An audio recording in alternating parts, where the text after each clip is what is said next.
خطاب إسلامي قصير ولكنه فعال، مقدم باللغة الأردية. أهمية الأخلاق في الإسلام.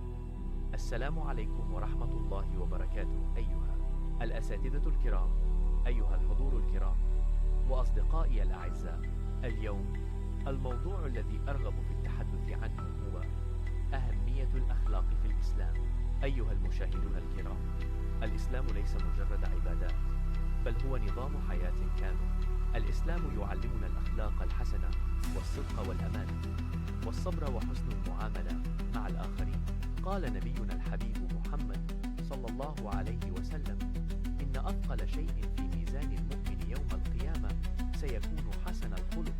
كان هو صلى الله عليه وسلم صاحب أفضل الأخلاق، كان يعامل أصدقاءه وجيرانه وأطفاله وحتى أعدائه بلطف وشفقة. أيها المستمعون الأعزاء، اليوم السبب الأساسي للعديد من المشاكل في مجتمعنا هو الضعف الأخلاقي.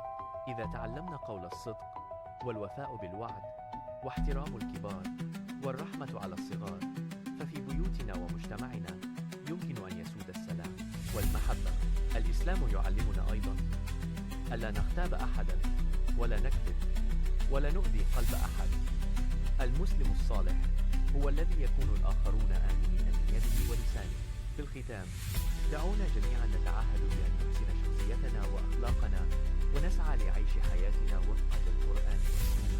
الله تعالى يوفقنا لتبني الأخلاق الحسنة والعمل بها.